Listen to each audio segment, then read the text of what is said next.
Jessica Chen adjusted the frequency on her radio scanner as the morning shift arrived at Edwards Test Flight Center. The dry California air carried the distant roar of experimental engines, each sound a symphony she understood better than the whispered conversations that followed her through the hangars. At 32, she had perfected the art of blending into the background noise of military aviation, her black hair always tucked beneath a regulation cap, her slim frame lost in oversized flight suits that bore someone else's name tape. Before we jump back in, tell us where you're tuning in from. And if this story touches you, make sure you're subscribed, because tomorrow, I've saved something extra special for you. The other avionics specialists called her the database behind her back, referencing her uncanny ability to recall technical specifications from memory, and her habit of spending lunch breaks studying classified flight manuals that most technicians never bothered to open. What they didn't know was that Jessica Chen was living under a borrowed identity, and the knowledge that made her invaluable to the X-35 Lightning II test program came from 6 years of running from a truth that had shattered more than just her career. 6 years ago, she had been Major Jessica Phoenix Chen, the youngest female test pilot ever selected for the top-secret Nighthawk program. Her call sign Phoenix had been earned through her legendary ability to recover from impossible flight situations, bringing damaged aircraft home when others would have ejected. The stealth fighter community was small, elite, and unforgiving of mistakes. It was also the perfect breeding ground for betrayal. The morning sun cast long shadows across the Edwards flight line as Jessica completed her pre-dawn inspection of the X-35's advanced avionics systems. Her security badge read, Jessica Martinez, Avionics Systems Specialist Level 3, a carefully constructed identity that had taken 2 years and most of her savings to establish. The real Jessica Chen had died in a courtroom at Nellis Air Force Base, stripped of her wings, her rank, and her future, in a trial that lasted less than 4 hours.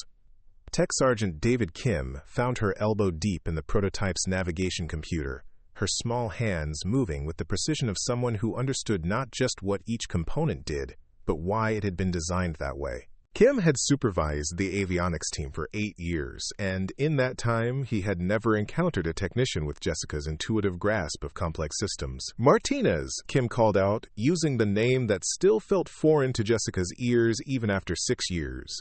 Command wants a full diagnostic on the inertial navigation system before the 0800 brief. Think you can have it done in time? Jessica nodded without looking up from the maze of fiber optic cables she was tracing. Already on it, Sergeant. The system's showing a 0.03-degree drift in the gyroscopic stabilizers. Nothing that would affect flight safety, but enough to throw off precision targeting by several meters at range. Kim raised an eyebrow. The drift she had identified was so minute that it should have required specialized testing equipment to detect. Yet Jessica had apparently diagnosed it through routine inspection. How did you catch that without running the full calibration sequence? The mounting bracket for the primary gyro has stress fractures, Jessica replied, pointing to hairline cracks that were barely visible to the naked eye. Metal fatigue from repeated high G maneuvers. The micro-vibrations are creating cumulative errors in the positioning data. The explanation was technically perfect, but Kim noticed something else in her voice. She didn't speak like a technician reading from a manual. She spoke like someone who had felt those G-forces personally, someone who understood how aircraft systems behaved under the extreme stresses of test flight operations. Where did you learn to spot issues like that? Kim asked, genuine curiosity overriding his usual professional distance.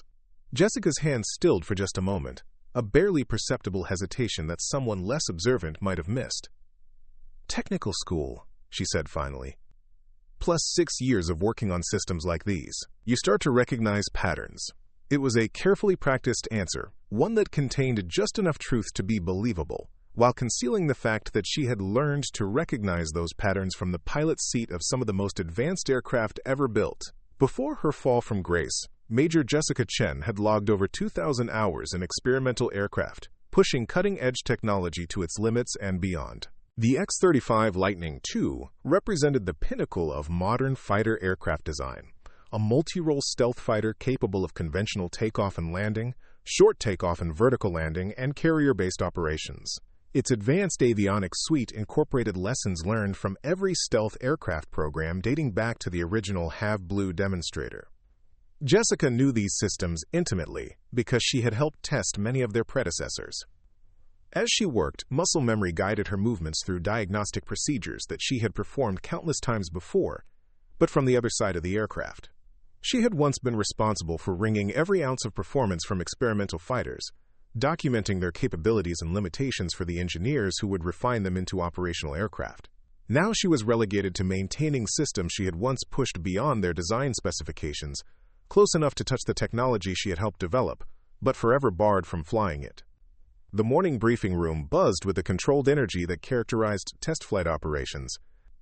Unlike operational squadrons, where pilots flew proven aircraft in established roles, test pilots lived on the edge of the possible, taking experimental technology into uncharted territory where the margin between success and catastrophe could be measured in milliseconds. Jessica sat in the back corner with the other support personnel, her notebook open to pages covered with technical diagrams and performance calculations that went far beyond her supposed job description. Dr. James Wilson, the X-35 program director, stood at the front of the room outlining the day's test objectives. The Lightning II was nearing the end of its evaluation phase, and each flight brought them closer to a production decision that would shape the future of American air power for decades to come. Wilson was a brilliant engineer who had cut his teeth on the F-117 program, but he lacked the pilot's perspective that could mean the difference between theoretical possibility and practical reality. Today's tests will focus on high angle of attack stability, Wilson announced, clicking through slides that showed complex aerodynamic models. We need to verify the aircraft's behavior at the edges of the flight envelope, particularly in post-stall maneuvering. Jessica's pencil moved across her notebook, sketching control surface configurations and noting potential issues that the engineers might have overlooked. High angle of attack flight was where experimental aircraft typically revealed their most dangerous characteristics, where the neat predictions of computer models met the chaotic reality of supersonic airflow over complex surfaces. She had explored these flight regimes in aircraft that had later killed other pilots, learning through experience what the simulators couldn't teach. Captain Ryan Mitchell, the X-35's primary test pilot, leaned back in his chair with the casual confidence of someone who had never encountered a challenge he couldn't overcome through superior breeding and family connections. His father, General Robert Mitchell, commanded Air Force Materiel Command, and Ryan's path through test pilot school had been smoothed by influence that opened doors and closed mouths.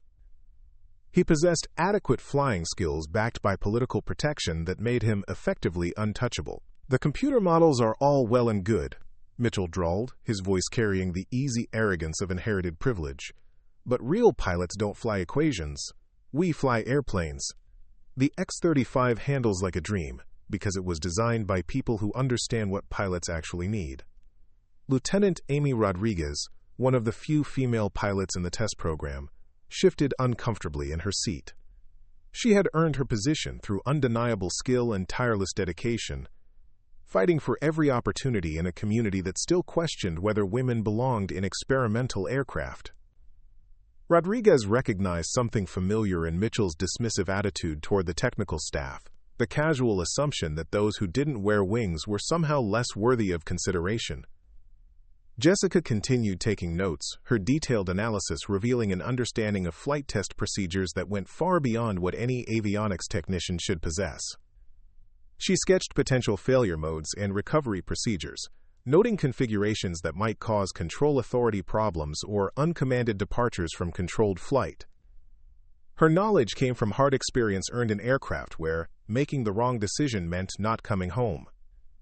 The X-35's test schedule called for incremental expansion of the flight envelope, gradually pushing the aircraft into more challenging regimes as confidence in its capabilities grew. Today's flight would take the Lightning II to angles of attack approaching 40 degrees, well beyond the limits of conventional fighters, but within the theoretical capabilities of its advanced flight control system. The computer-controlled fly-by-wire system was designed to prevent pilots from inadvertently exceeding the aircraft's structural or aerodynamic limits, but Jessica knew from experience that computers could be wrong.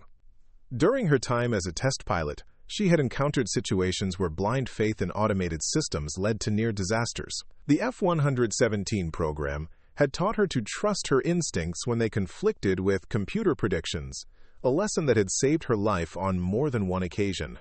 The memory of those flights was both painful and precious, Preparing and narrating this story took us a lot of time, so if you are enjoying it, subscribe to our channel. It means a lot to us. Now back to the story. Reminders of a time when her judgment had been trusted with aircraft worth hundreds of millions of dollars and pilots whose lives depended on her expertise. As the briefing concluded and the flight crews began their pre-flight preparations, Jessica gathered her notes and headed back to the hangar. Her role in the test program was officially limited to systems maintenance and data collection, but she had developed an unofficial reputation for identifying potential problems before they became critical failures. Kim had learned to listen when she expressed concerns about system behavior, even if he didn't fully understand how she could predict issues that more experienced engineers missed. The X-35 sat in the hangar like a predator at rest, its angular surfaces designed to scatter radar energy while concealing the sophisticated systems that made it the most advanced fighter aircraft ever built. Jessica approached it with the reverence of someone who truly understood its capabilities, running her hands along surfaces that incorporated decades of stealth technology development. Every curve and angle had been optimized for survival in contested airspace, but she knew that the aircraft's most important feature was the pilot who would take it into combat. She climbed into the cockpit to perform final systems checks, her movements automatic and practiced, despite the 6 years that had passed since she last occupied a pilot's seat in anger. The familiar embrace of ejection seat harnesses and control surfaces triggered a flood of memories so intense that she had to pause and steady herself against the instrument panel. For a moment, she was Major Jessica Phoenix Chen again, strapping into her F-117 for the mission that would destroy her career and nearly cost her life. The betrayal had come from Colonel Marcus Webb, her squadron commander and a man she had trusted with her life on countless occasions. Webb had been selling stealth technology specifications to foreign intelligence services, using his position to access classified programs and his reputation to deflect suspicion. When counterintelligence agents finally closed in on his network, Webb had needed a scapegoat to explain how sensitive information had been compromised. Major Jessica Chen, with her access to cutting-edge technology and her tendency to push boundaries, had been the perfect candidate. The manufactured evidence had been sophisticated and convincing. Falsified communication logs showed Jessica allegedly passing technical data to unauthorized contacts. Financial records suggested payments that she had never received for information she had never provided. Character witnesses testified to reckless behavior and poor judgment that contradicted everything her fellow pilots knew about her dedication and professionalism. The trial had been a masterpiece of deception, destroying her reputation so thoroughly that even officers who had flown with her began to question their own memories. Now, sitting in the X-35's cockpit, Jessica felt the weight of 6 years of exile pressing down on her like G-forces in a hard turn. She had been reduced from a major with a promising future to a technician living under an assumed name, close enough to touch the aircraft she loved but forever forbidden from flying them. The injustice burned in her chest like afterburner fuel, a constant reminder of dreams deferred, and a life stolen by a traitor who had died in prison before she could clear her name. The hangar's public address system crackled to life, announcing the approach of distinguished visitors. Jessica looked up to see a convoy of black sedans pulling up to the flight line, their occupants hidden behind tinted windows and the authority of high-security clearances. The X-35 program had been drawing attention from Pentagon leadership as the production decision approached, and today's test flight would be observed by officials whose approval could determine the future of American air superiority. Among the emerging dignitaries, Jessica recognized General Patricia Hayes, now serving as Deputy Chief of Staff for Operations, but formerly the commanding general of the test pilot school where Jessica had earned her wings. Hayes had been a mentor and advocate during Jessica's rise through the ranks, one of the few senior officers who had genuinely believed in her potential. The general's presence at today's test suggested that the X-35 program had reached a critical juncture, where political considerations would weigh as heavily as technical performance. Jessica turned away before Hayes could notice her, pulling her cap lower over her face and focusing intently on her diagnostic equipment. Recognition would mean exposure, and exposure would mean the end of the fragile existence she had built in the shadows of her former life.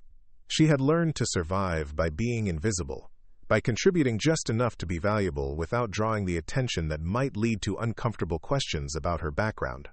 The irony was not lost on her that she was now maintaining the very aircraft that represented the evolution of technologies she had helped develop. The X-35's stealth capabilities built upon lessons learned from the F-117 program, incorporating refinements that addressed weaknesses she had identified through hard experience. Her insights as a test pilot had contributed to making the Lightning II a more capable and survivable aircraft, even though she would never receive credit for that contribution. As the VIP tour moved through the hangar, Jessica overheard fragments of conversation that revealed the political pressures surrounding the X-35 program. Budget constraints and international competition were forcing accelerated timelines and compressed testing schedules. The aircraft's performance envelope was being explored more aggressively than would normally be considered prudent, driven by the need to demonstrate capabilities that would justify production funding. Captain Mitchell basked in the attention of the visiting officials, his confidence evident as he discussed the aircraft's capabilities with the easy familiarity of someone who had never doubted his place in the world. He spoke of pushing the X-35 to its limits, of demonstrating performance that would silence critics and secure the program's future. His enthusiasm was infectious among the politicians and bureaucrats, but Jessica noticed that the more experienced test pilots remained carefully neutral in their responses. The morning's preparations continued around her as Jessica completed her systems checks and prepared the aircraft for Captain Mitchell's ambitious test flight. She knew from her stolen glances at the flight plan that today's objectives were more aggressive than anything previously attempted with the X-35.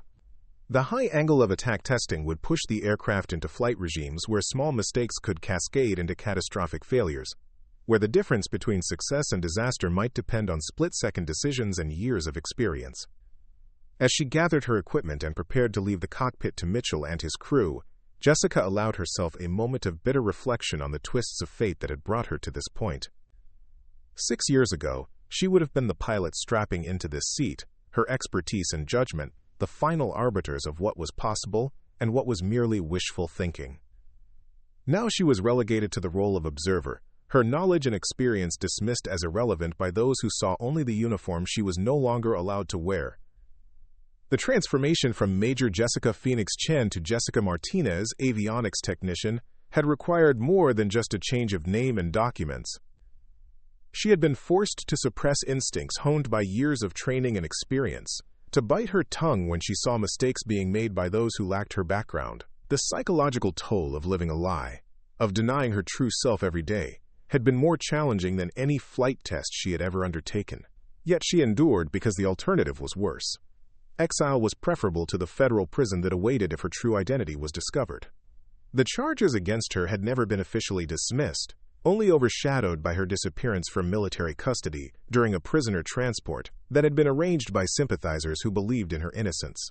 She was technically a fugitive, living on borrowed time in a world that had already judged her guilty. The sound of jet engines spooling up outside the hangar signaled the approach of the day's first test flight, a routine envelope expansion that would precede Mitchell's more ambitious demonstration. Jessica watched through the hangar doors as other experimental aircraft took to the skies, each flight a carefully orchestrated dance between cutting-edge technology and human skill.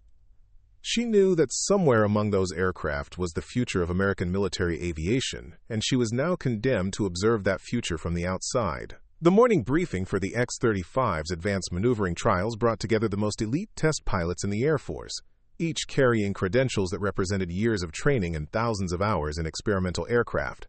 Captain Ryan Mitchell stood at the front of the room, his flight suit bearing patches from every prestigious program he had been assigned to, though those who knew him understood that his rapid advancement owed more to his father's influence than his own achievements. General Robert Mitchell's shadow had smoothed every obstacle in his son's path, ensuring that potential setbacks became opportunities, and that criticism was quietly redirected elsewhere.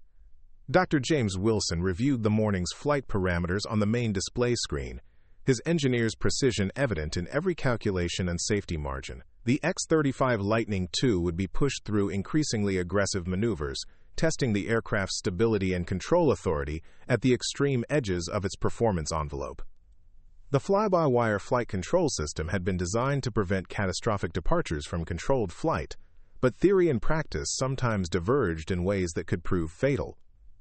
Today's test sequence will evaluate post-stall maneuvering capabilities, Wilson announced, his voice carrying the weight of responsibility for both aircraft and pilot safety.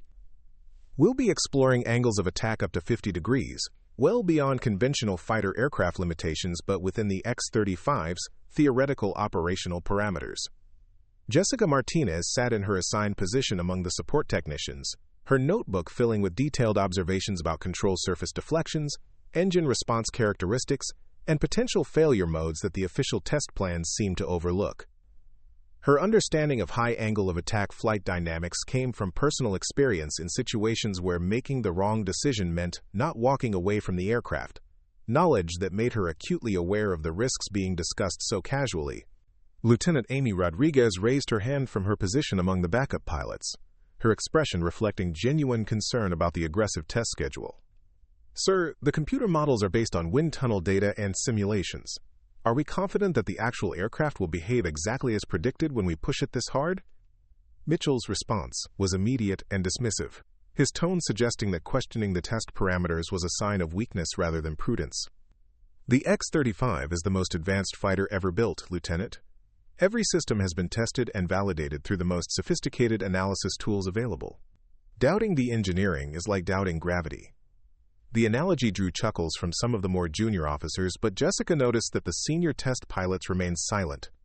She recognized the dynamic from her own time in similar briefings, where political pressure to demonstrate success could override the careful conservatism that kept test pilots alive.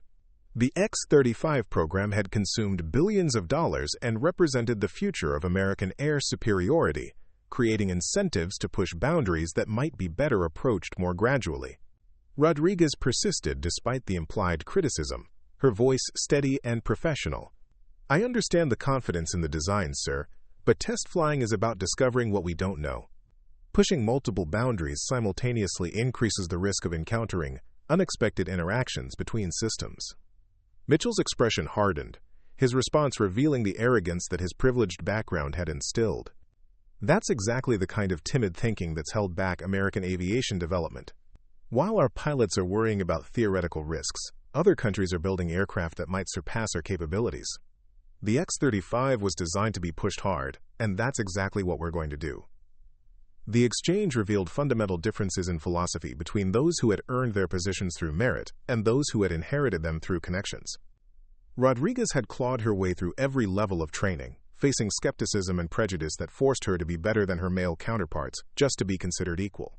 Her caution came from understanding that mistakes in experimental aircraft were often fatal, while second chances were rarely available. Jessica's pencil moved across her notebook as she documented potential concerns that the official test protocols seemed to minimize. High angle of attack flight involved complex interactions between airflow, control surfaces, and engine performance that could create situations where normal recovery procedures became ineffective. She had experienced these phenomena firsthand in aircraft that had later been modified or grounded after other pilots encountered similar problems with less fortunate outcomes. Tech Sergeant David Kim approached Jessica's workstation as the briefing concluded, his expression reflecting the unease that many of the experienced personnel felt about the aggressive test schedule. Kim had spent 8 years supporting experimental flight programs, long enough to develop an instinct for when enthusiasm was overriding prudence in ways that could prove dangerous. "Martinez, I want you to run a complete diagnostic on the flight control computers before Captain Mitchell's test flight," Kim instructed, his voice carrying an undertone of concern. "Something about today's parameters is making me nervous, and I'd rather discover any potential issues on the ground rather than in the air." Jessica nodded, understanding the sergeant's instincts even if she couldn't share her own deeper concerns without revealing knowledge she wasn't supposed to possess. "Already planning on it, Sergeant. The high angle of attack regime puts unusual stresses on the control authority algorithms. Better to verify everything is operating within normal parameters." Her response was technically accurate but incomplete. The real concern was that the X-35's flight control system had never been tested under the extreme conditions that Mitchell was planning to explore. Computer simulations could model known physics, but they couldn't account for the subtle interactions and unexpected behaviors that emerged when complex systems were pushed to their absolute limits.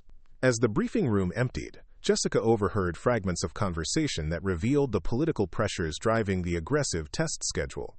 Congressional budget committees were demanding faster progress toward production decisions, while competing aircraft programs from other contractors were claiming superior capabilities. The X-35 team was being pressured to demonstrate performance that would silence critics and secure funding, even if it meant accepting risks that would normally require more gradual exploration. Captain Mitchell lingered near the front of the room, holding court with several junior officers who hung on his every word about the morning's planned demonstration. His confidence was infectious among those who lacked the experience to recognize the difference between bravado and genuine expertise, creating an atmosphere where questioning his judgment seemed almost treasonous. The beauty of the X-35, Mitchell proclaimed to his audience, is that it's designed to do things that would be impossible in older aircraft. The computer-controlled flight surfaces can maintain stability in situations where conventional controls would be useless. Today's test is going to show everyone what American engineering can accomplish. Lieutenant Rodriguez approached the group with obvious reluctance, her professional obligations overriding her personal distaste for Mitchell's grandstanding. "Captain, I've reviewed the test parameters and I'm concerned about the recovery procedures if we encounter unexpected behavior at high angles of attack. The backup protocols seem inadequate for some of the maneuvers you're planning." Mitchell's response was sharp and condescending, his voice carrying across the room to ensure that everyone could hear his dismissal of her concerns. "Rodriguez, your job is to be ready if I need a backup pilot, not to second-guess test parameters that have been approved by people with far more experience than you have. Stick to what you know." The public nature of the rebuke was clearly intentional, designed to establish dominance and discourage further challenges to his authority. Jessica felt her jaw clench as she witnessed the casual cruelty of someone using rank and privilege to silence legitimate safety concerns. The dynamic was painfully familiar from her own experiences with officers who confused position with competence and mistook inherited advantages for personal achievement. Rodriguez's face flushed with anger and embarrassment, but she maintained her professional composure despite the unjustified attack on her expertise. "Understood, sir. I'll be ready to support the mission as required."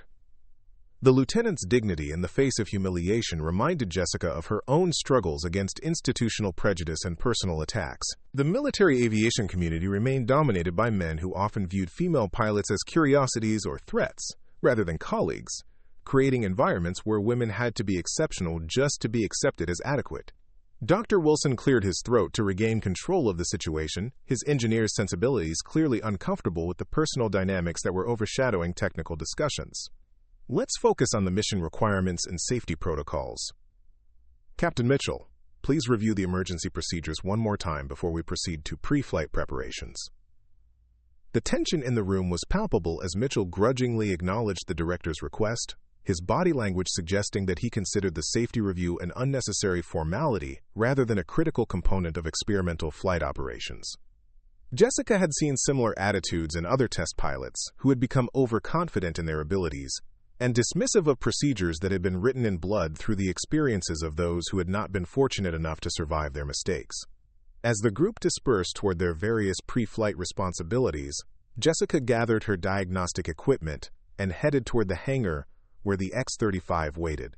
The aircraft represented the culmination of decades of stealth technology development, incorporating lessons learned from every experimental program dating back to the original Have Blue demonstrator. She knew its systems intimately because she had helped test many of their predecessors, contributing insights that had shaped the Lightning II's design, even though she would never receive recognition for that contribution. The hangar buzzed with activity as ground crews prepared the X-35 for its most challenging test flight to date. Fuel tanks were topped off with the specialized mixture required for high-performance operations, while technicians verified that every system was operating within acceptable parameters. The aircraft's angular surfaces gleamed under the harsh fluorescent lights, their carefully crafted geometry designed to scatter enemy radar, while concealing the sophisticated technology that made the Lightning II the most capable fighter aircraft ever built. Jessica connected her diagnostic equipment to the X-35's flight control computers, her fingers moving across keyboards with the practiced efficiency of someone who had performed similar checks countless times before. The system responses were nominal, but she noticed subtle anomalies in the control authority algorithms that might become significant under extreme flight conditions. The flight control software had been optimized for normal operational parameters, but the day's test would push the aircraft into regimes where the programming might struggle to maintain stability. Tech Sergeant Kim approached her workstation as she completed the diagnostic sequence, his expression reflecting continuing unease about the morning's test parameters. "Everything checking out normal, Martinez?" Jessica hesitated for a moment, weighing her response carefully. Her concerns were based on experience and intuition that she couldn't fully explain without revealing knowledge that would raise uncomfortable questions about her background. "The systems are operating within specifications," she replied, choosing her words with diplomatic precision. "But the control authority margins are tighter than I'd prefer for the maneuvers Captain Mitchell is planning." Kim frowned as he studied the diagnostic readouts, his experience sufficient to recognize potential problems, even if he lacked Jessica's deeper understanding of their implications. "Define tighter than you'd prefer. Are we talking about a safety issue?" The question forced Jessica to walk a careful line between honesty and maintaining her cover identity. The flight control system is designed to maintain stability within certain parameters. Today's test will explore the edges of those parameters, where small variations in atmospheric conditions or control inputs could produce unexpected results. Her explanation was technically accurate, but understated the potential severity of the risks involved. The X-35's fly-by-wire system was sophisticated and generally reliable, but it had never been tested under the extreme conditions that Mitchell was planning to explore. Jessica knew from personal experience that computer-controlled aircraft could behave in surprising and dangerous ways when pushed beyond their programming limits. The sound of approaching footsteps interrupted their technical discussion as Captain Mitchell entered the hangar, his flight suit unzipped and helmet tucked under his arm with the casual confidence of someone who had never encountered a challenge he couldn't overcome through superior breeding and family connections. He approached the X-35 with the proprietary air of someone who viewed the aircraft as an extension of his own capabilities, rather than a complex machine deserving of respect and caution. "How's my bird looking, people?" Mitchell asked, his tone suggesting that the question was rhetorical, rather than a genuine request for technical assessment.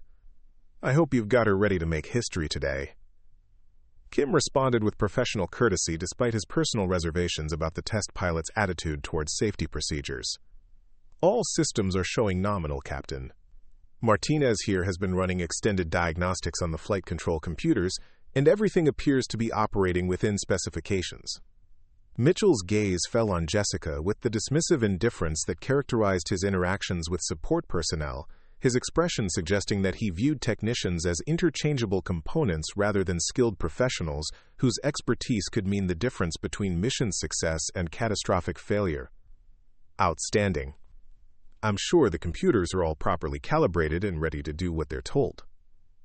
The comment revealed a fundamental misunderstanding of how fly-by-wire aircraft actually operated, treating the sophisticated flight control system as a simple automation tool, rather than a complex partnership between pilot inputs and computer-mediated responses. Jessica bit her tongue to prevent herself from correcting his oversimplified view, knowing that offering unsolicited technical education would only draw unwanted attention to her unusual depth of knowledge. Lieutenant Rodriguez approached the group with obvious reluctance, her professional obligations requiring her to coordinate with Mitchell despite their earlier confrontation.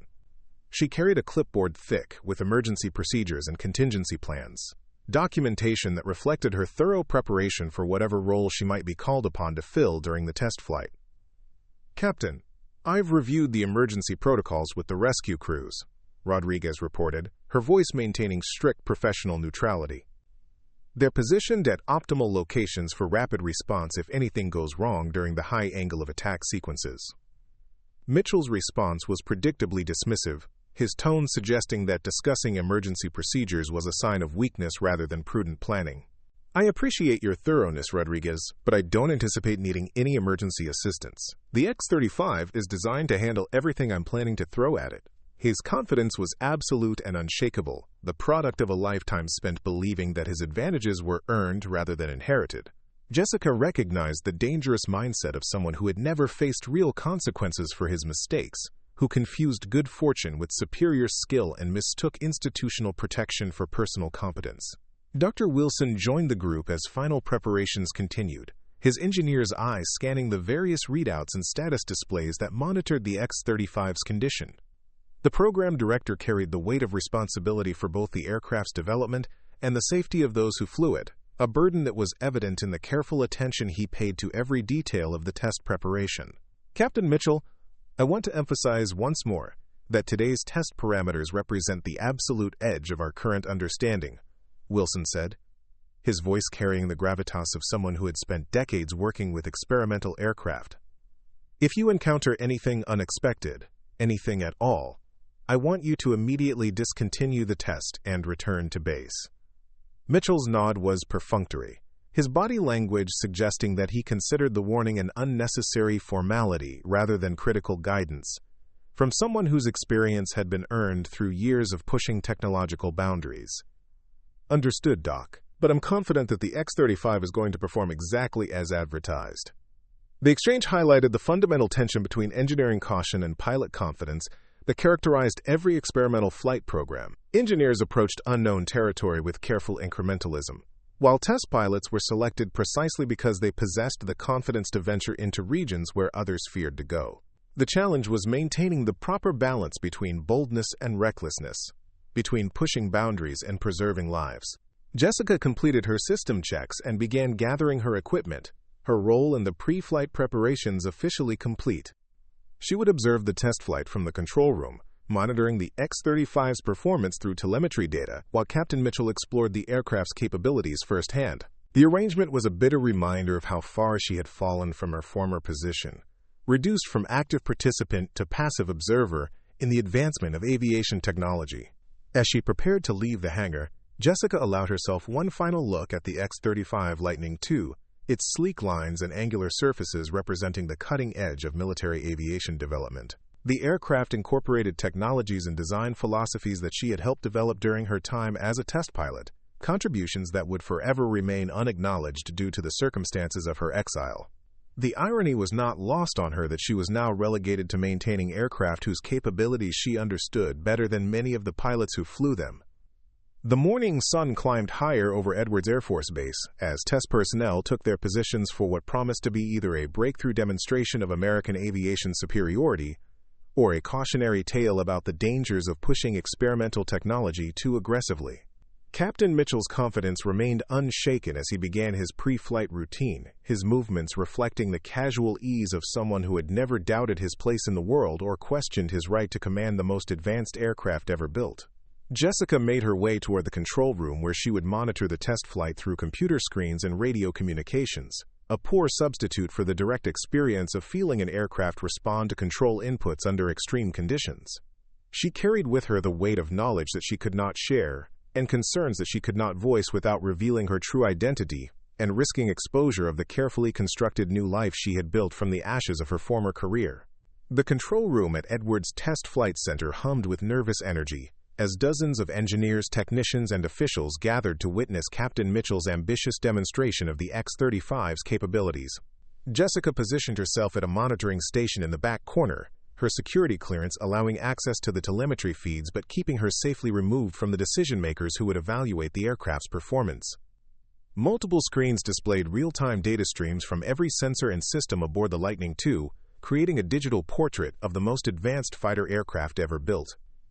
Dr. Wilson occupied the central command position, his engineer's training evident in the methodical way he verified each system status before authorizing the test flight to proceed. The program director bore ultimate responsibility for both the experimental aircraft and the pilot who would push it to its limits, a burden that had aged him visibly during the years of development that had brought the X-35 to this critical juncture. General Patricia Hayes stood behind the primary monitoring console, her presence transforming the routine test flight into a high-stakes demonstration that could determine the future of American air superiority. The Deputy Chief of Staff for Operations had flown to Edwards specifically to observe the X-35's performance, bringing with her the authority to make recommendations that would influence congressional funding decisions and production timelines. Jessica kept her face carefully neutral as she recognized her former mentor, the woman who had championed her advancement through test pilot school and recommended her for the most challenging assignments. General Hayes had been one of the few senior officers who truly believed in Jessica's potential, making her subsequent betrayal and disgrace all the more painful. Now they occupied the same room as strangers, separated by 6 years of exile and a carefully constructed false identity. Captain Mitchell's voice crackled through the radio speakers as he completed his pre-flight checklist, his tone reflecting the confidence of someone who had never encountered a challenge he couldn't overcome through superior breeding and family connections. Edwards Control, Lightning 11 ready for departure. Looking forward to showing you what American engineering can accomplish. The transmission drew approving nods from several of the visiting officials, politicians, and bureaucrats who were more impressed by confident rhetoric than technical competence. Jessica noticed that the experienced test pilots in the control room remained professionally neutral, their expressions reflecting the cautious optimism of people who understood that experimental aircraft could kill you as easily as make you famous. Dr. Wilson keyed his microphone to respond to Mitchell's ready call, his voice carrying the weight of responsibility for what was about to unfold. Lightning 1-1. You are cleared for takeoff. Execute the planned test sequence exactly as briefed, and remember that discretion is the better part of valor if you encounter anything unexpected. The X-35 Lightning II accelerated down the runway with the smooth power of its advanced engine, the aircraft lifting off with the effortless grace that characterized the most sophisticated military aviation technology. Jessica watched the departure through the control room's panoramic windows, her trained eye automatically evaluating the pilot's technique and the aircraft's behavior during the critical transition from ground to flight operations. The initial phases of the test proceeded exactly as planned, with Captain Mitchell executing routine maneuvers that demonstrated the X-35's basic handling characteristics and system integration. The Lightning II responded predictably to control inputs, its fly-by-wire flight control system maintaining stability, while the pilot explored increasingly aggressive flight attitudes. Telemetry data flowed across the monitoring screens in steady streams of green indicators, suggesting that all systems were operating within normal parameters. Lightning 1-1 is proceeding to the designated test area, Mitchell reported, his voice maintaining the easy confidence that had characterized his entire approach to the demonstration. Aircraft is performing beautifully. Ready to begin high angle of attack evaluations on your command. General Hayes leaned forward over the monitoring console, her experienced eye scanning the telemetry displays with the attention of someone who had spent decades evaluating experimental aircraft performance. Dr. Wilson, what are your confidence levels for the planned test sequence? The parameters seem quite aggressive for an aircraft that hasn't been fully explored in these flight regimes. Wilson's response was carefully measured, reflecting both his technical expertise and his awareness of the political pressures surrounding the X-35 program. The computer models indicate that the aircraft should remain stable throughout the planned maneuvers, General. However, as you know, models are only as good as our understanding of the physical phenomena they're trying to simulate. The diplomat's answer satisfied no one while avoiding commitment to any specific position, a skill that Wilson had developed through years of navigating the treacherous waters where cutting-edge technology met political reality. Jessica recognized the technique from her own experience briefing senior officers who wanted confident predictions about inherently uncertain experimental procedures. Lieutenant Rodriguez monitored the backup pilot station, her attention divided between the primary test aircraft and the chase plane that would provide visual observation and emergency assistance if required. The lieutenant's earlier confrontation with Mitchell had left her professionally isolated, but her expertise remained essential to the mission's success. She maintained constant radio contact with both aircraft, coordinating their activities while preparing for potential emergency scenarios. Lightning 1-1, this is Chase 1. Rodriguez transmitted, her voice professionally neutral despite the personal tensions that had marked her interactions with the primary pilot. I have visual contact and am ready to provide observation and assistance as required. Your aircraft appears normal from external inspection. Mitchell's response carried a subtle edge that suggested he considered the backup pilot's involvement an unnecessary complication rather than a vital safety measure. Copy, Chase 1. I don't anticipate needing any assistance, but I appreciate your vigilance. Beginning initial high angle of attack maneuvers now. The X-35 climbed to its assigned test altitude of 20,000 feet, positioning itself over the vast empty expanses of the Mojave Desert where experimental aircraft had pushed the boundaries of human knowledge for decades. The designated test area was carefully chosen to minimize the risk to populated areas while providing sufficient space for recovery if the aircraft encountered unexpected behavior during the aggressive maneuvering sequences. Jessica watched the telemetry displays with growing unease as Captain Mitchell began exploring angles of attack that approached the theoretical limits of the X-35's capabilities. The flight control computers were working harder to maintain stability, their algorithms constantly adjusting control surface positions to counteract the increasingly chaotic airflow over the aircraft's surfaces. Warning indicators flickered yellow on several monitoring screens, suggesting that systems were approaching their operational boundaries. Lightning 1-1. Be advised that we're seeing increased activity in your flight control computers. Drive. Wilson transmitted, his engineer's instincts triggered by the subtle changes in system behavior. All parameters remain within acceptable ranges, but the margins are tightening as you explore higher angles of attack. Mitchell's response reflected the dismissive confidence that had characterized his entire approach to experimental flying, treating the warning as an overcautious reaction rather than a legitimate safety concern. Copy, control. The aircraft is handling exactly as advertised. Flight controls are smooth and responsive. Ready to proceed to the next test point? The exchange highlighted the fundamental tension between ground-based monitoring and pilot perception that characterized experimental flight testing. Engineers could observe system behavior through telemetry data, but pilots experienced the aircraft's responses through direct physical feedback that might provide different information about the machine's condition and capabilities. General Hayes moved closer to the primary monitoring station, her expression reflecting growing concern about the increasingly aggressive nature of the test sequence. Dr. Wilson, I'm seeing some anomalous readings in the control authority displays. Are we certain that the aircraft can recover from these extreme attitudes if something goes wrong? Wilson's response was diplomatically evasive, acknowledging the general's concerns while avoiding definitive statements about scenarios that existed at the edge of known technology. The recovery procedures have been extensively analyzed and simulated, General. However, we're operating in flight regimes where theoretical predictions may not perfectly match actual aircraft behavior. The careful language concealed genuine uncertainty about the X-35's behavior under extreme conditions, uncertainty that reflected the inherent risks of pushing experimental aircraft beyond their proven capabilities.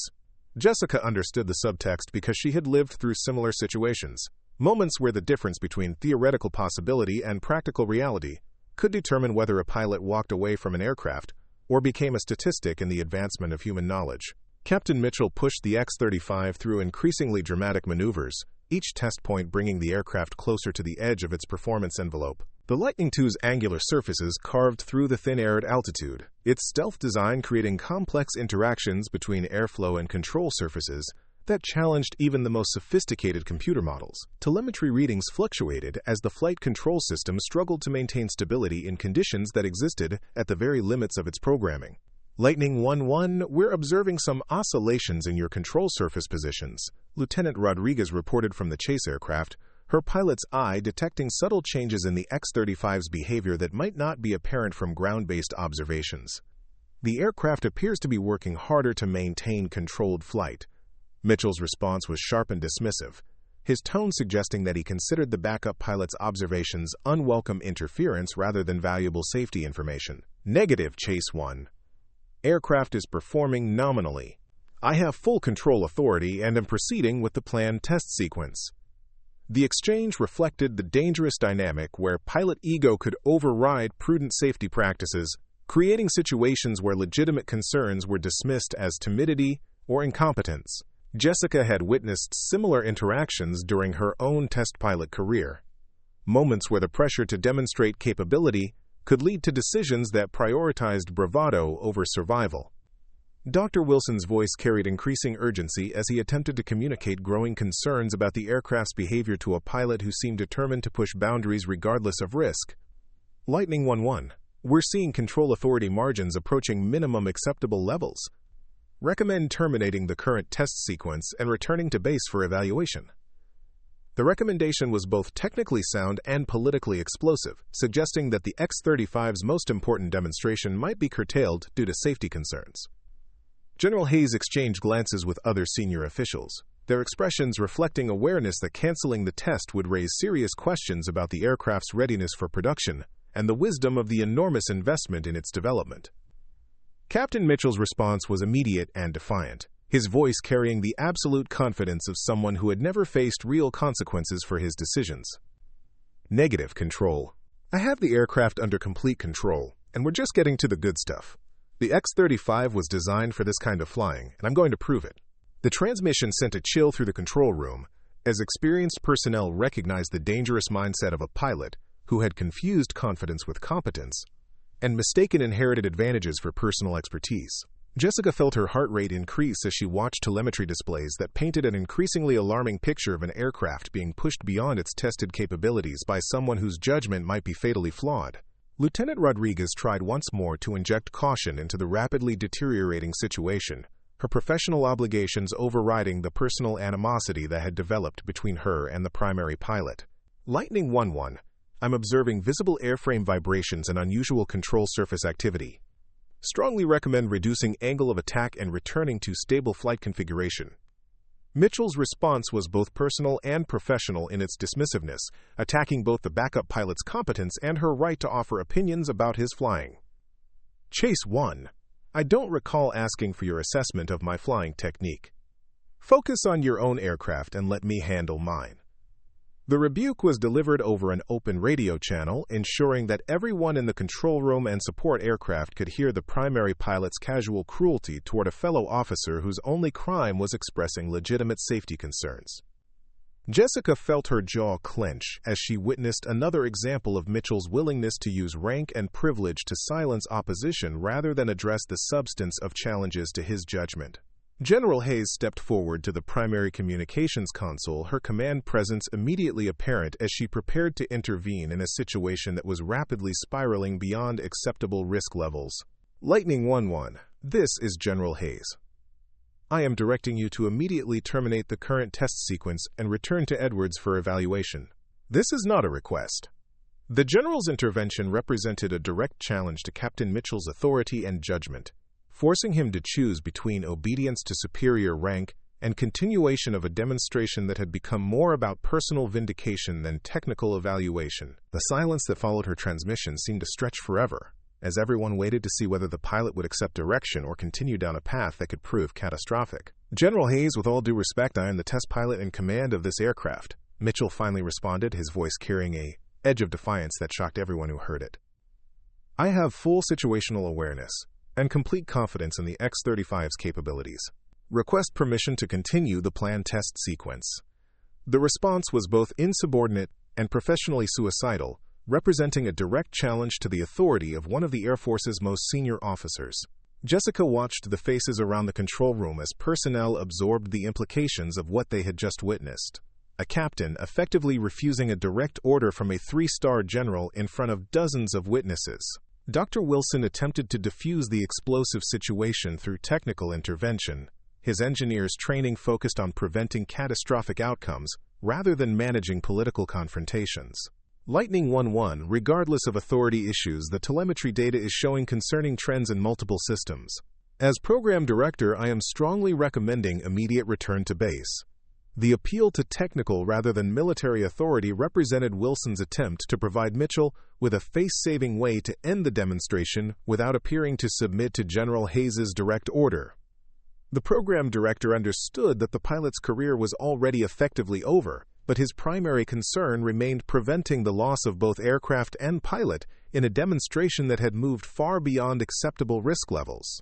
Captain Mitchell's final transmission, before the crisis reached its breaking point, carried the absolute confidence of someone who believed his own mythology, more than the evidence of his instruments or the expertise of those charged with ensuring his safety. I am proceeding with the demonstration. The X-35 Lightning II is about to show everyone what American aviation technology can accomplish in the hands of a real pilot. The statement was both a declaration of intent and a challenge to everyone who had questioned his judgment, setting the stage for a confrontation between human arrogance and the unforgiving laws of physics that governed experimental flight. Jessica watched the telemetry displays with mounting horror as she recognized the warning signs of an aircraft being pushed beyond its limits by someone whose confidence far exceeded his competence.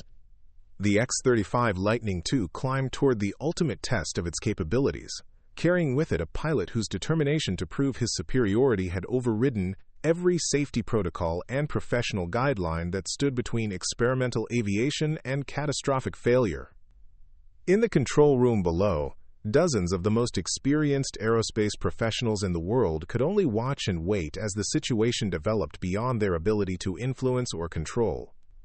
The X-35 Lightning II reached 55 degrees angle of attack as Captain Mitchell pushed the aircraft into flight regimes that existed beyond all previous testing boundaries. Warning alarms screamed through the cockpit as multiple systems reached their operational limits. But Mitchell's voice remained steady and confident as he reported his status to the increasingly frantic control room below. Lightning 1-1 maintaining controlled flight at extreme angle of attack, Mitchell transmitted, his words barely audible over the cacophony of warning tones that filled his cockpit. Aircraft is responding to inputs. Proceeding with final demonstration sequence. In the control room, Dr. Wilson watched telemetry displays that painted an increasingly dire picture of an experimental aircraft being pushed far beyond its tested capabilities. Multiple warning indicators flashed red as flight control computers struggled to maintain stability in conditions that had never been encountered during the development program. The program director's engineering training told him that catastrophic failure was not just possible but increasingly probable with each passing second. Lightning 1-1. Your control authority has degraded to critical levels, Wilson transmitted, his voice tight with barely controlled panic. You are experiencing departure from controlled flight. Execute emergency recovery procedures immediately. The warning came too late. The X-35's flight control computers, overwhelmed by the chaotic airflow conditions at extreme angle of attack, began issuing conflicting commands to the aircraft's control surfaces. The Lightning II shuddered violently as it entered an uncontrolled departure that transformed the graceful experimental fighter into a tumbling mass of metal and composites falling toward the desert floor 20,000 feet below. Captain Mitchell's voice, no longer confident but filled with fear and confusion, crackled through the radio speakers as he fought controls that no longer responded to his inputs. Edwards Control, Lightning 1-1 has entered uncontrolled flight, unable to recover using standard procedures. Aircraft not responding to control inputs. The transmission sent shockwaves through the control room as dozens of the most experienced aerospace professionals in the world watched helplessly, while one of the most advanced aircraft ever built fell toward inevitable destruction. General Hayes stood frozen at the primary monitoring console, her face pale as she absorbed the implications of losing both the irreplaceable prototype and the pilot whose arrogance had created the crisis. Lieutenant Rodriguez's voice cut through the chaos as she attempted to provide guidance from the chase aircraft. Her pilot training focused on finding solutions even in seemingly hopeless situations. Lightning 1-1. Try cycling the flight control computers. Emergency restart might restore normal function.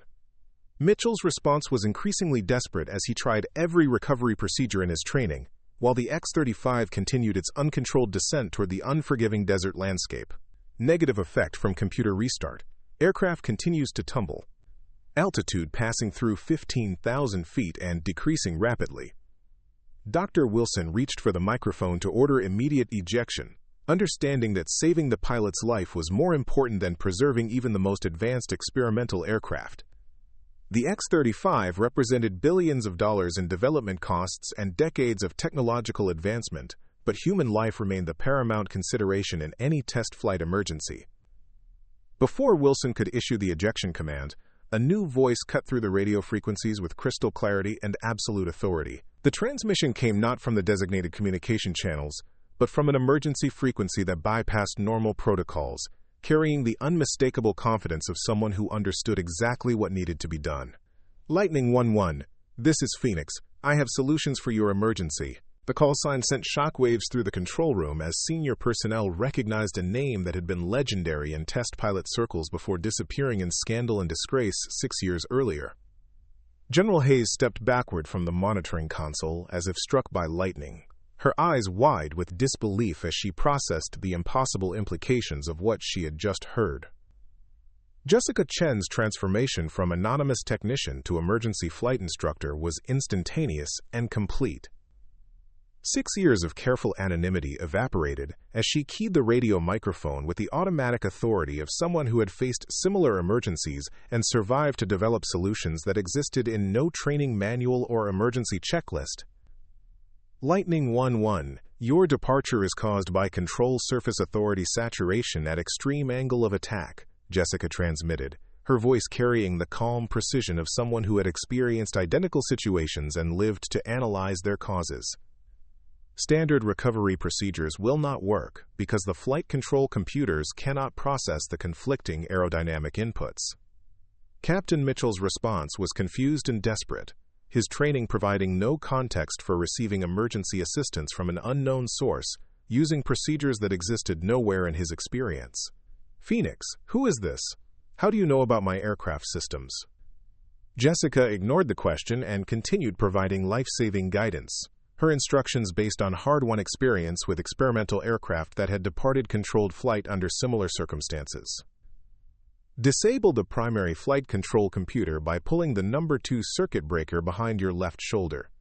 Switch to manual reversion mode and use rudder authority to stop the rotation. The control room erupted in chaos as personnel struggled to understand how an unauthorized voice had gained access to emergency frequencies and was providing technical guidance that contradicted established procedures. Dr. Wilson reached for communication controls to regain command of the situation, but General Hayes caught his arm with surprising strength. "Let her talk," Hayes commanded, her voice carrying the absolute authority of someone who recognized expertise regardless of its source. "That's Major Jessica Phoenix Chen, and if anyone can save that aircraft and pilot, it's her."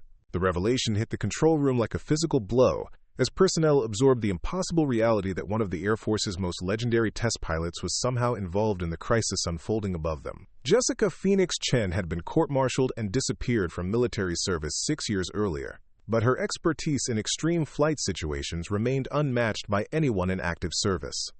Captain Mitchell followed Jessica's instructions with the desperation of someone who understood that unconventional guidance was his only hope for survival. The X-35's tumbling motion began to slow as manual control inputs bypassed the overwhelmed flight control computers, allowing the pilot to apply recovery techniques that worked with the aircraft's fundamental aerodynamics rather than against its electronic systems. "Phoenix, the rotation is slowing," Mitchell reported, his voice reflecting growing hope as the aircraft began responding to his control inputs for the first time since entering the uncontrolled departure. "I'm regaining some authority over the aircraft's attitude." Jessica's next transmission demonstrated knowledge of the X-35 systems that went far beyond what any technician should possess, revealing an understanding of the aircraft's design and capabilities that could only come from direct involvement in its development program. "Lightning 1-1, you now have manual control authority, but your energy state is critically low," she continued, her guidance reflecting intimate familiarity with the Lightning II's performance characteristics. "You need to trade altitude for airspeed to rebuild energy before attempting to restart the flight control computers."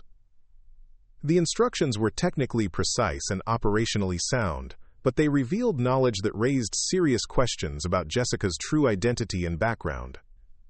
Dr. Wilson studied the monitoring displays as Mitchell followed her guidance, noting that the recovery procedures being employed were more sophisticated than anything in the official emergency checklists. Captain Mitchell executed Jessica's instructions with growing confidence as the X-35 transitioned from uncontrolled tumbling to steep but controlled descent. The aircraft's advanced design allowed it to maintain structural integrity despite the extreme stresses of departure and recovery, but the pilot's energy management would determine whether he could complete a successful return to Edwards or would be forced to attempt an emergency landing in the desert. "Phoenix, I've regained controlled flight," Mitchell transmitted, his earlier arrogance replaced by genuine gratitude toward the unknown voice that had saved his life. "Airspeed is building, and I'm ready to attempt flight control computer restart." Jessica's response demonstrated comprehensive understanding of the X-35 systems integration and the complex relationships between its various subsystems under emergency conditions. "Lightning 1-1. Restart the computers in degraded mode first. Full authority mode will likely cause another departure until you've reduced angle of attack below 30 degrees. The technical precision of her guidance continued to amaze the control room personnel, who recognized that the procedures being employed existed nowhere in the official documentation for the X-35 program. Jessica was providing real-time engineering solutions based on experience and knowledge that suggested direct involvement in the aircraft's development and testing. Dr. Wilson leaned over the primary monitoring console as Mitchell followed Jessica's restart procedures, watching telemetry displays that confirmed the effectiveness of her guidance. "General Hayes, how is she providing this level of technical support? The procedures she's recommending aren't in any of our emergency checklists." General Hayes' response was quiet but carried the weight of someone who was beginning to understand the full implications of what they were witnessing. "Because she helped develop those systems, Doctor." Major Chen was involved in the early phases of the X-35 program before her court-martial. She knows that aircraft better than anyone else alive. The revelation sent another shockwave through the control room as personnel absorbed the reality that they were receiving emergency guidance from someone whose expertise with the X-35 predated its official test program. Jessica's intimate knowledge of the aircraft's systems and behavior patterns was the product of direct involvement in its development, making her uniquely qualified to provide solutions that existed nowhere in official documentation. Captain Mitchell successfully restarted the X-35's flight control computers in degraded mode, restoring partial automation while maintaining the manual authority that had allowed him to recover from the uncontrolled departure. The aircraft's behavior stabilized as its systems began operating within their designed parameters, rather than fighting the extreme conditions that had overwhelmed their programming. "Phoenix, flight control computers are online in degraded mode," Mitchell reported, his voice reflecting amazement at the effectiveness of her unconventional procedures. "Aircraft is stable and controllable, ready to begin approach to Edwards for emergency landing." Jessica's final transmission demonstrated not only her technical expertise, but also her understanding of the human factors that could still compromise a successful conclusion to the emergency. Lightning 1-1. Maintain degraded mode until touchdown. Your confidence is understandably shaken, so focus on fundamental flying skills rather than complex systems management. The psychological insight revealed another dimension of Jessica's expertise, showing that her knowledge extended beyond technical systems to encompass the human factors that often determine the outcome of emergency situations. Her guidance reflected the wisdom of someone who had not only survived similar crises, but had learned to help others navigate the emotional challenges of experimental flight testing. Tech Sergeant Kim appeared at Jessica's workstation as the crisis moved toward its conclusion, his face reflecting a mixture of awe and confusion as he processed the impossible transformation he had just witnessed. "Martinez, how did you know those procedures? How did you access emergency frequencies? What the hell is going on here?" Jessica met his gaze steadily, understanding that her carefully constructed cover identity had been irretrievably compromised by the emergency response that had saved Captain Mitchell's life. "Sergeant, my name isn't Jessica Martinez. It's Major Jessica Phoenix Chen, and I've been hiding at Edwards for 6 years." The confession hit Kim like a physical blow as he absorbed the reality that the quiet technician he had supervised for months was actually one of the Air Force's most legendary test pilots. The implications were staggering, raising questions about how she had remained undetected and why she had been living under a false identity. General Hayes approached Jessica's position as the X-35 began its emergency approach to Edwards, her expression reflecting the complex emotions of someone confronting a past injustice that had never been properly resolved. "Major Chen, we need to talk immediately after this aircraft is safely on the ground." Jessica nodded, understanding that her intervention in the emergency had ended 6 years of anonymity and forced a reckoning with the circumstances that had driven her into exile. "Yes, ma'am. I understand that there will be consequences for what I've done today." The general's response was unexpected, reflecting a perspective that had been shaped by 6 years of doubts about the justice of Jessica's original court-martial. "Major, the only consequence of your actions today is that you saved the life of a pilot and prevented the loss of an irreplaceable aircraft. Everything else can be sorted out later." Captain Mitchell's voice filled the control room speakers as he reported his final approach status, his earlier arrogance completely absent as he focused on the fundamental task of landing an aircraft that had nearly killed him through his own poor judgment. "Edwards Tower, Lightning 1-1 on final approach. Aircraft stable, pilot stable, ready for emergency landing." The X-35 Lightning II touched down on Edwards' main runway with textbook precision, its advanced landing systems functioning normally despite the extreme stresses of the uncontrolled departure and recovery sequence. Emergency vehicles raced alongside the aircraft as it rolled out, but Mitchell's calm radio calls confirmed that both pilot and machine had survived their encounter with the edge of the possible. Dr. Wilson turned toward Jessica as the successful conclusion of the emergency began to sink in throughout the control room. "Major Chen, I don't understand how you've been working on this program under a false identity, but I want you to know that your intervention today prevented a catastrophic loss. We owe you more than we can ever repay." Jessica's response was quiet but carried the weight of 6 years of exile and the bitter knowledge of injustices that could never be fully corrected. "Doctor, I was just doing what any pilot would do in the same situation. We don't leave people to die when we have the knowledge to save them." The statement encapsulated the ethos that had driven Jessica's entire career, the understanding that expertise carried with it the obligation to help others regardless of personal cost or institutional recognition. Her intervention in Captain Mitchell's emergency had been automatic and unthinking, driven by professional instincts that 6 years of hiding had not diminished. Lieutenant Rodriguez's voice crackled through the radio speakers as she reported the successful conclusion of the emergency from her position in the chase aircraft. "Edwards Control, Lightning 11, has landed safely. Pilot is egressing normally. Aircraft appears undamaged from external inspection."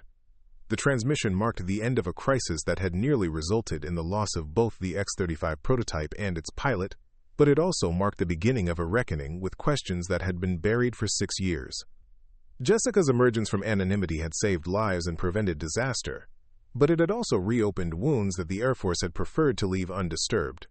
General Hayes moved toward the exit as emergency personnel confirmed that Captain Mitchell was uninjured and the X-35 had suffered no structural damage during its extreme maneuvering and emergency recovery.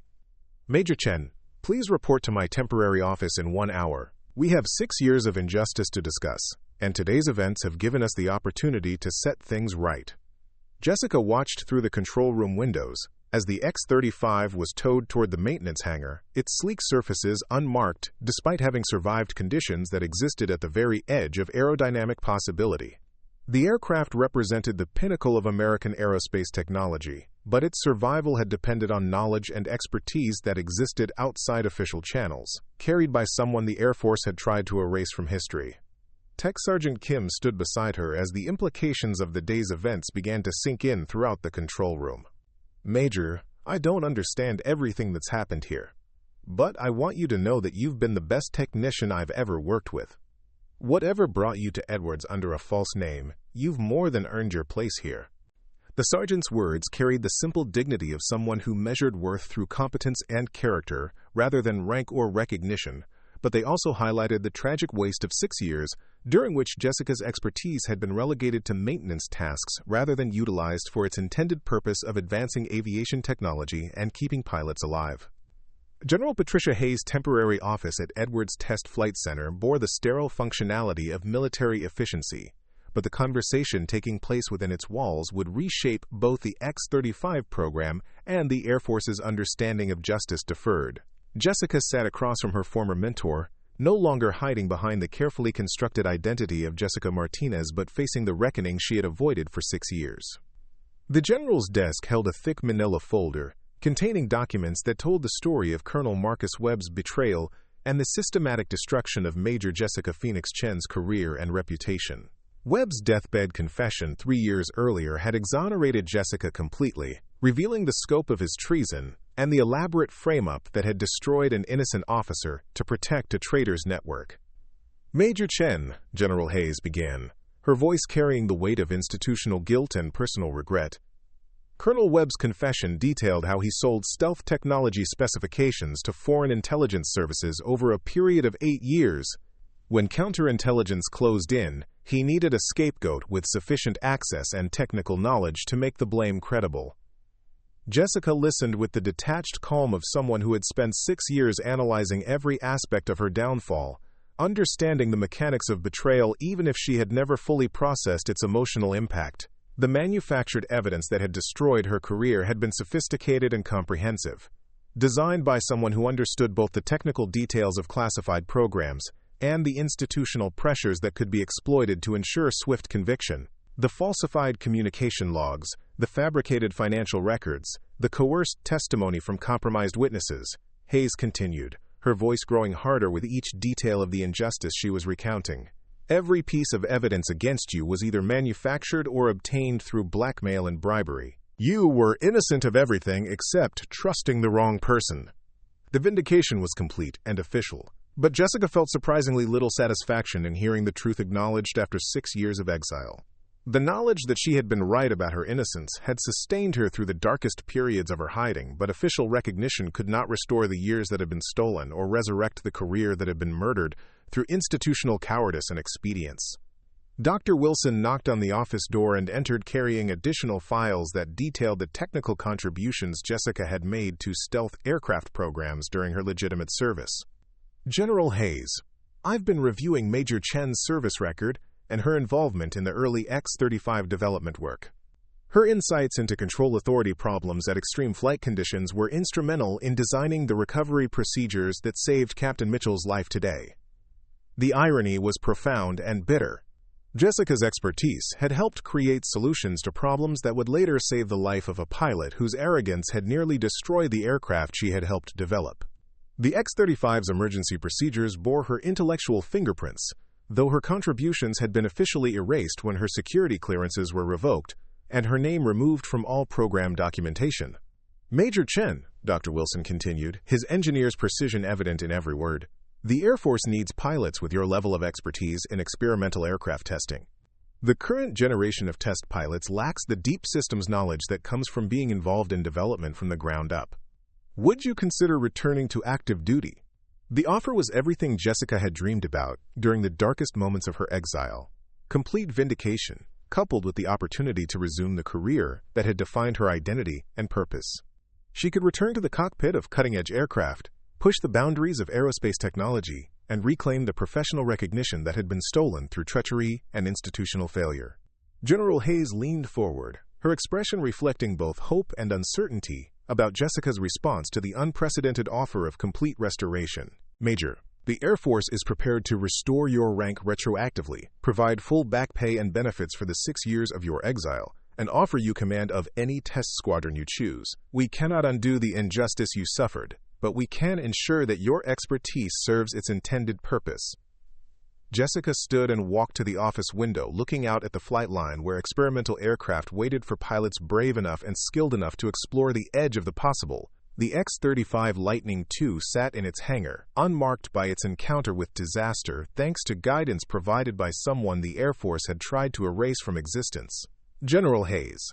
Dr. Wilson, Jessica said finally, her voice carrying the quiet strength of someone who had discovered wisdom in the depths of apparent defeat. I appreciate the offer more than you can know, but I don't need official vindication to understand my own worth. The response surprised both officers, who had expected gratitude and eager acceptance rather than philosophical reflection on the nature of recognition and redemption. Jessica's time in exile had taught her lessons about identity and value that extended far beyond military rank and institutional approval.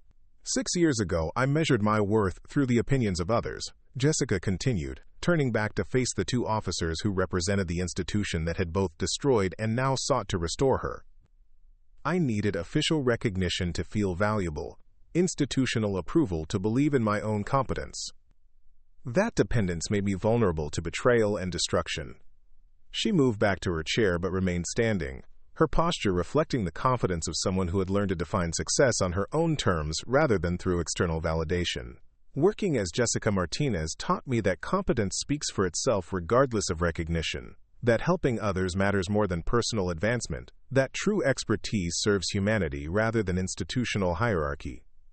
General Hayes frowned as she processed Jessica's unexpected perspective on vindication and restoration, struggling to understand how someone could reject complete exoneration and the return of everything that had been stolen from her.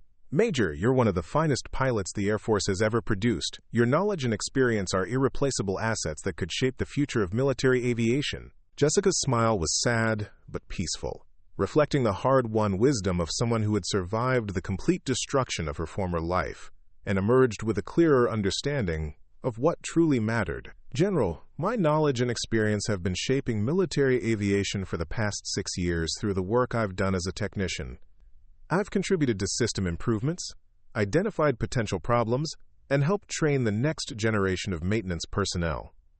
Dr. Wilson interjected with the practical concerns of someone responsible for managing complex technical programs with limited resources and expertise. Major Chen, the test pilot community desperately needs someone with your background in experimental aircraft systems. The complexity of modern aerospace technology requires pilots who understand both flying and engineering at the deepest levels. The appeal was professionally flattering and technically accurate, but Jessica had spent 6 years observing the test pilot community from the outside and had developed a different perspective on how expertise could best serve the advancement of aviation technology and the safety of those who flew experimental aircraft. "Doctor, the test pilot community needs many things," Jessica replied, her voice carrying the authority of someone who had seen the institution from both inside and outside perspectives. "It needs pilots who understand that competence matters more than connections, that safety concerns deserve respect regardless of their source, that technical expertise exists throughout the aviation community rather than exclusively in the cockpit." She paused, choosing her words carefully as she articulated a vision that had developed during years of watching talented people marginalized because they lacked the right credentials or political connections. "I can serve those needs better as an educator and advocate than as a uniformed officer operating within an institutional hierarchy that hasn't fundamentally changed since my exile began." General Hayes struggled to understand how someone could walk away from complete vindication and restoration. Her military mindset focused on institutional solutions rather than personal transformation.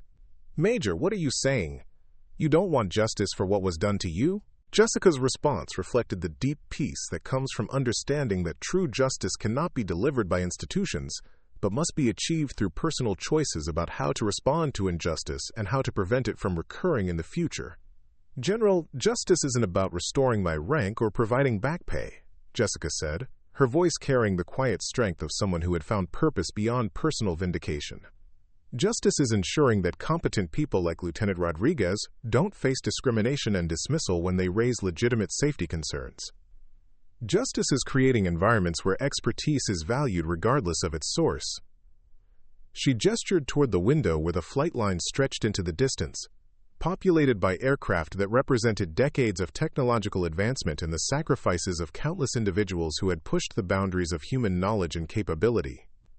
"I'm going to establish a civilian test pilot school that focuses on technical excellence rather than political connections," Jessica announced, her voice growing stronger as she outlined the vision that had crystallized during her conversation with the two officers. "A place where pilots learn to integrate engineering knowledge with flying skills, where safety concerns are celebrated rather than dismissed, where competence determines advancement rather than family influence."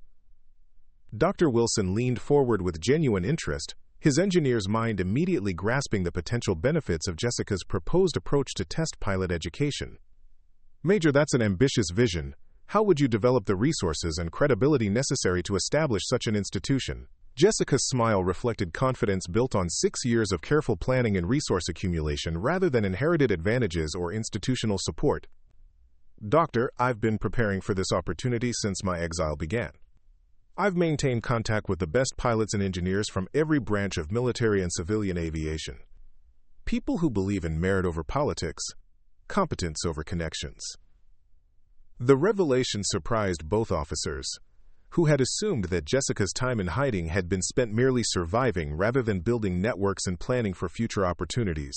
Her exile had provided time for reflection and preparation that would have been impossible within the constraints of active military service. "General Hayes," Jessica continued, addressing her former mentor with the respect that their relationship deserved, despite the institutional failures that had separated them, "I would be honored to accept your recommendation for a presidential pardon that officially clears my record, not because I need validation, but because it might encourage other victims of institutional injustice to come forward and seek redress." The request was both gracious and strategic, accepting official vindication not for personal benefit but as a tool for helping others who might have suffered similar injustices. Jessica's perspective had evolved beyond personal grievance to encompass systemic change that could prevent future tragedies. General Hayes nodded slowly, her expression reflecting growing understanding of Jessica's mature perspective on justice and redemption. "Major, I believe your approach may accomplish more lasting change than traditional restoration could achieve.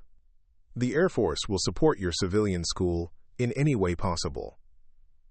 Dr. Wilson added his enthusiasm for Jessica's educational vision, his technical background allowing him to appreciate the potential benefits of her integrated approach to pilot training. "Major Chen, I'd like to discuss potential partnerships between your school and our experimental programs. We need pilots who understand both flying and engineering at the level you've demonstrated. Jessica's final decision surprised everyone, including herself, when she reached into her pocket and removed a small object that she had carried throughout her exile as a reminder of both loss and purpose.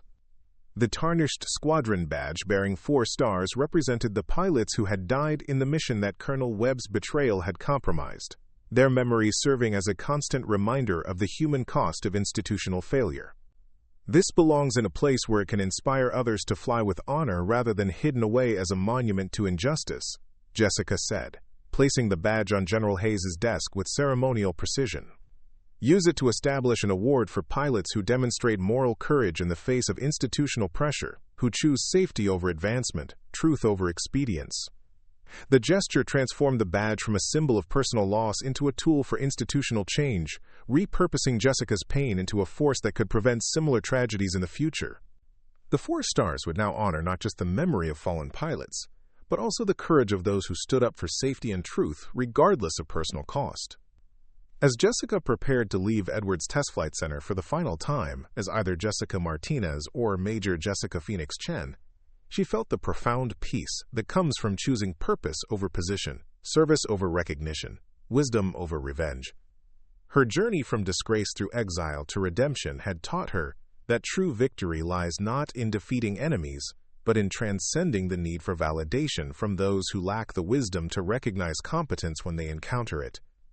6 months later, the Chen Institute for Advanced Flight Testing graduated its first class of civilian test pilots, men and women, selected for technical competence and moral character rather than family connections or political influence.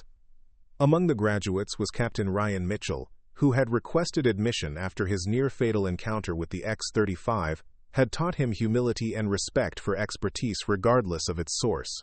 Jessica stood at the podium during the graduation ceremony, no longer hiding her identity or suppressing her expertise, but fully engaged in the mission of training the next generation of pilots to push the boundaries of aerospace technology safely and competently.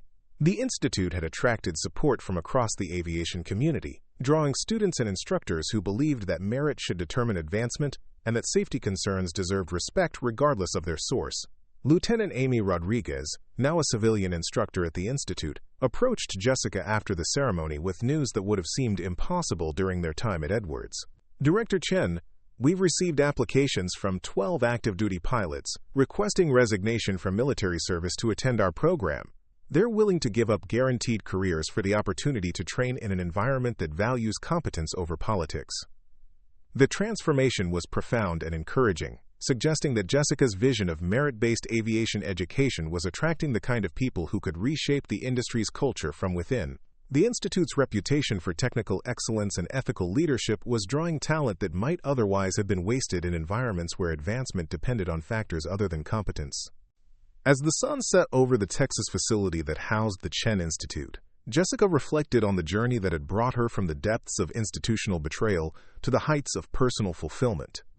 She had learned that true success could not be granted by others or taken away by enemies, that competence created its own opportunities regardless of official recognition, that service to others provided satisfaction that surpassed any individual achievement. The ghost of Major Jessica Phoenix Chen had finally found peace, not through vindication or revenge, but through the discovery that expertise dedicated to helping others achieve their potential was the highest form of professional fulfillment.